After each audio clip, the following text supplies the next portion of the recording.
Thank you very much, and very nice to see you all.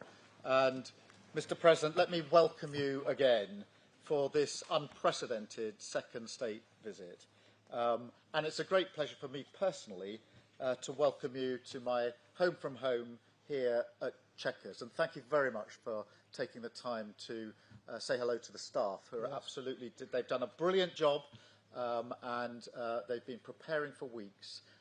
And it's really so good to have you here. So thank you so much. You are among friends, and I think we all agree there's so much to celebrate in the special relationship between our two countries. By standing together in war and in peace, this bond is the very foundation of our security, our freedom, and our prosperity. But what is the relationship all about when it comes down to brass tacks? It comes down to leaders, of course, leaders who respect each other, leaders who genuinely like each other. And it comes down to our unique relationship on defence, the closest the world has ever seen. It comes down to the connections between our people, ties of family and friendship. The President himself is a shining example of that. But it also comes down to business, to all of you here, and thank you so much for coming here this afternoon. It's fantastic to have you with us as the best evidence of that people-to-people, business-to-business relationship that thrives in the special relationship. In so many ways, this story is a story about enterprise. The US is our single biggest, largest trading partner. Companies like BP, GSK, Rolls-Royce and AstraZeneca employ thousands of people in the United States. American companies like Microsoft, Citigroup, Boeing, Amazon and Blackstone do the same here. Together, we support over 2.5 million jobs across both economies. So this relationship is embodied in each and every one of you here today. We have, if you like, the great and the good of British and American business sitting with us. Leading lights in tech like Jensen, Ruth, Demis and Satya. Finance, Jane, Larry and Steve. And of course in pharma, in defence, energy and manufacturing. It is really great to see you all again, I should say, because of course we were together yesterday and we know each other very, very well, which is exactly as it should be. And just look at what we're achieving today together. The deals and investment that you're announcing today break all records. What a day. £250 billion flowing both ways across the Atlantic. It is the biggest investment package of its kind in British history by a country mile. So thank you so much for your contribution on your part in that as the embodiment of that special relationship. And let me spell out what that means. It means life-changing investments across the United Kingdom. It's expected to create 15,000 jobs in Belfast, in Birmingham, Hartlepool, the Humber and well beyond. It means thousands of working people will feel and will be better off. And it shows the potency of this partnership. US capital and entrepreneurial spirit combined with British ideas and ingenuity. The UK is one of the world's largest economies. Maybe not quite on the scale of the United States, I concede, but my word, we punch above our weight. And we lead the world in expertise on quantum, on AI, life sciences, financial services and more. We have the only trillion-dollar tech sector in the West, outside of the US, again, a caveat. We have the best investment, the best universities, the most Nobel Prizes, and we have Demis here, outside the US. That's what we bring to the table, and we are proud of it. That's why we both benefit from this incredible relationship. Look at the economic prosperity deal that we struck back in May.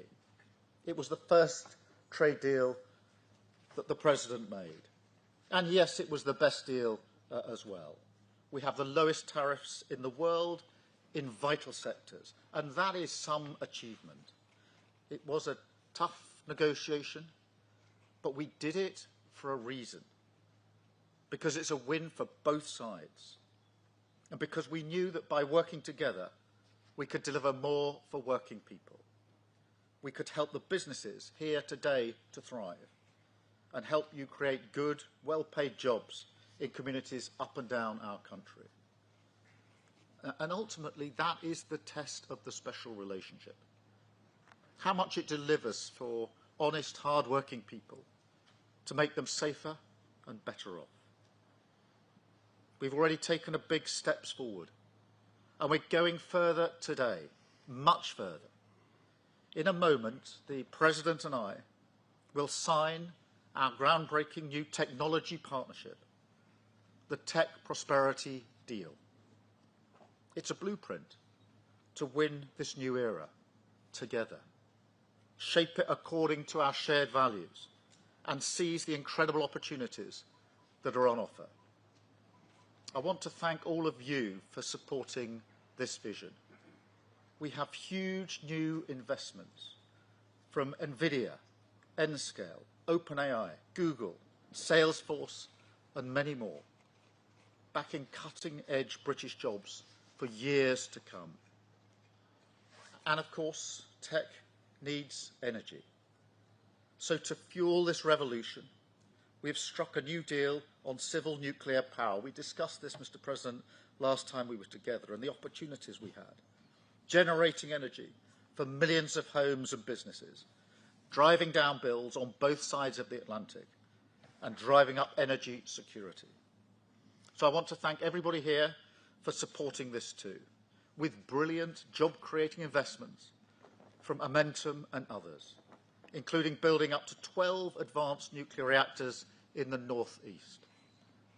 So this is a great day for the special relationship, a celebration of what has gone before, of course, but more than that, a moment to deliver investments, jobs and deals which will improve people's lives now and light up the special relationship for years to come. So thank you all. And now it is my pleasure to hand the floor to my friend, our friend, President Trump. Thank you very much. Thank you, and great job.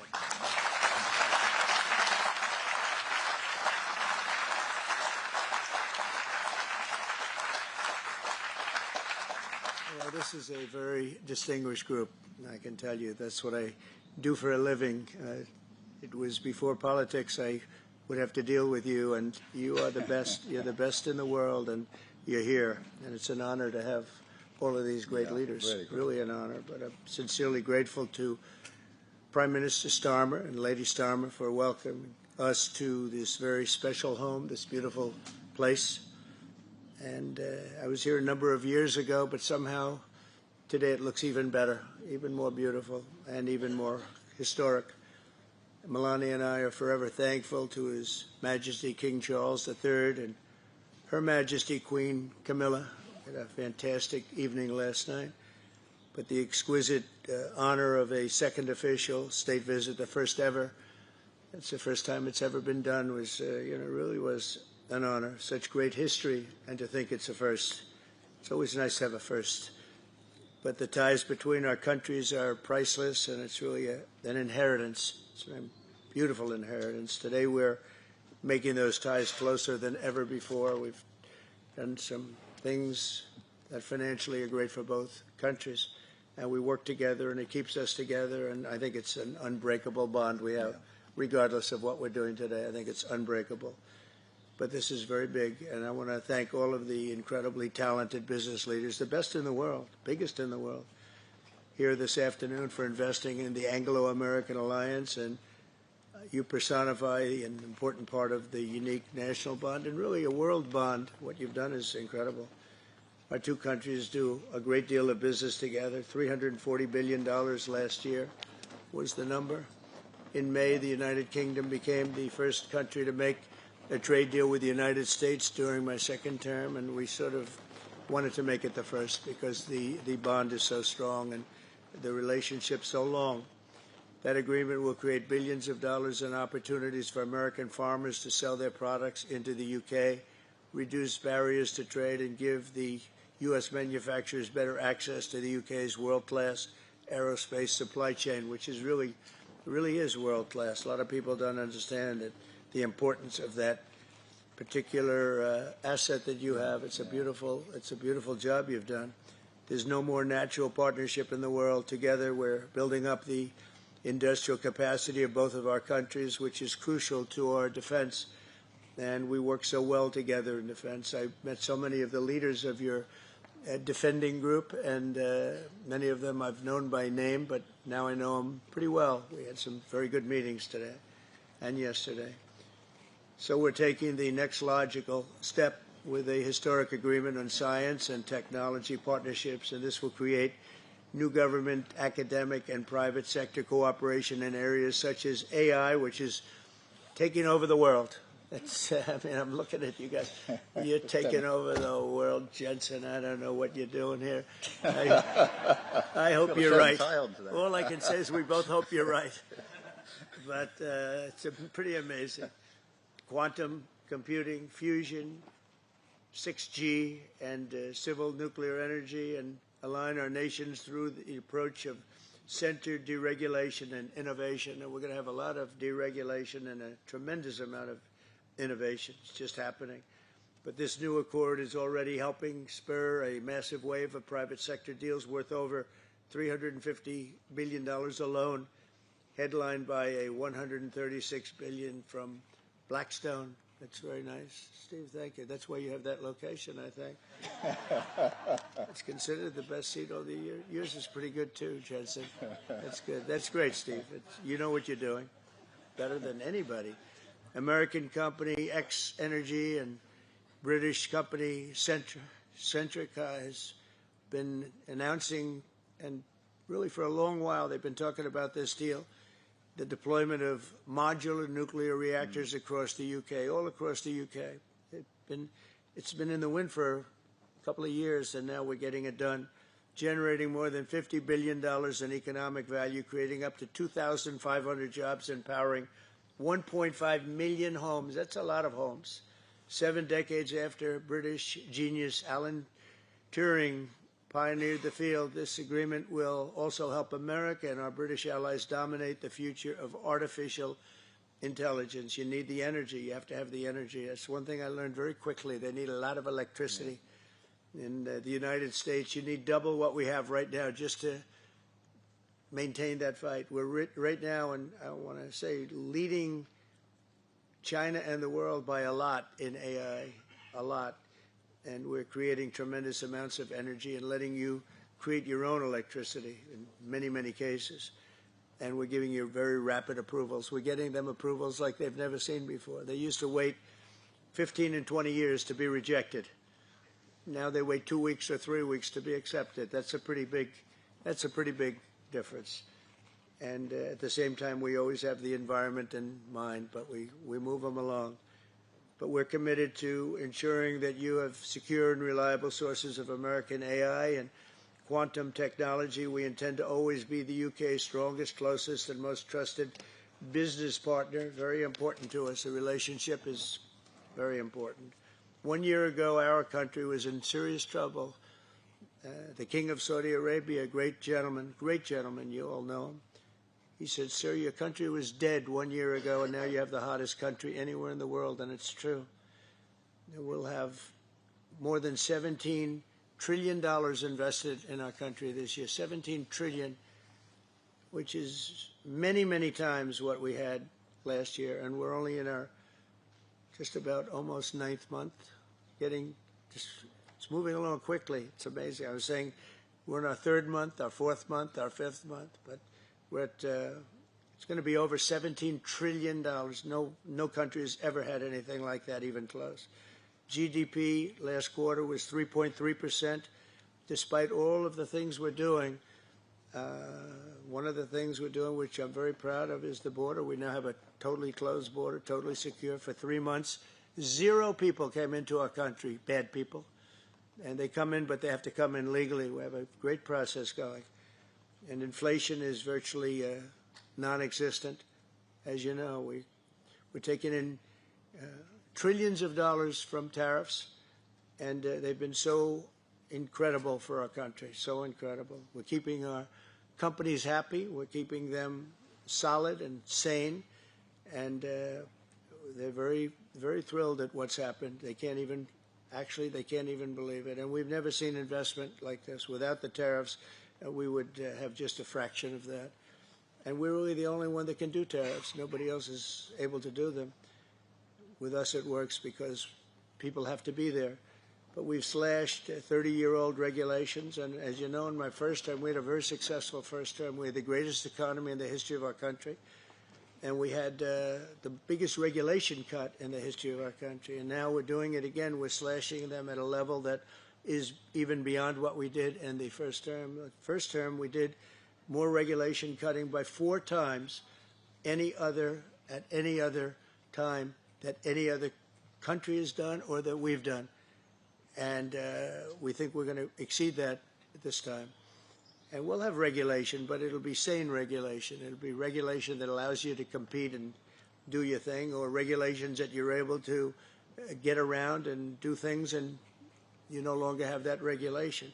But we slashed regulations at a level that's never been done before, and we're doing it at the same level right now.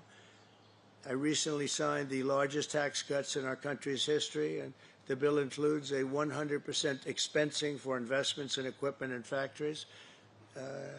Nobody's ever seen anything like that, and it lasts for a 10-year period, so it's going to be there for a while. But the countries and companies are coming into our country for the expensing aspect of the bill. It was in I call it the big, beautiful bill, the great, big, beautiful bill.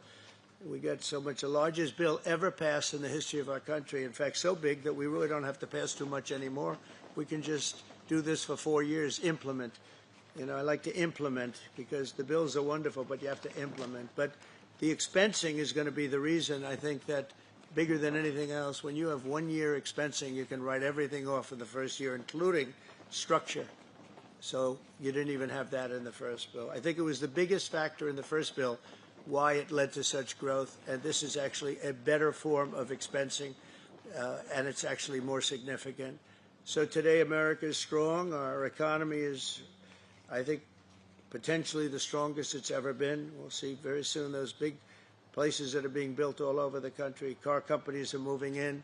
AI is moving in. Everybody's coming in. They all want to be here. The drug companies are coming back.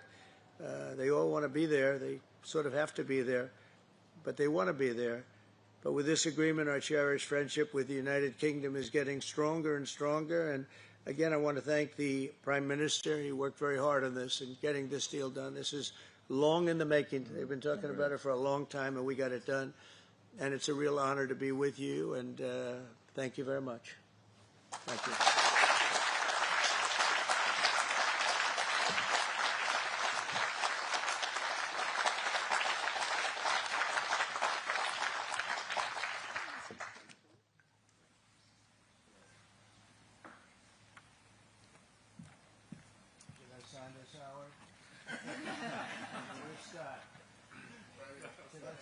Are you sure, Scott? If the deal's no good, I'm blaming you, Scott. It's a great honor.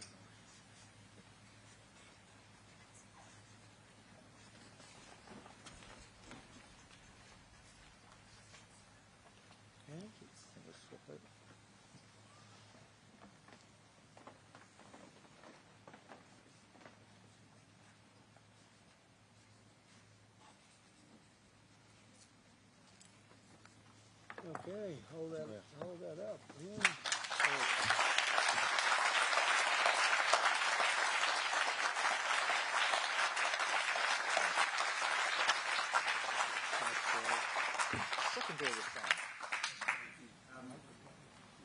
Mr. President, Mr. Prime Minister, we're now going to take some contributions from our distinguished guests from the business community, starting with Sir Demis Hassabis, the co-founder and CEO of DeepMind.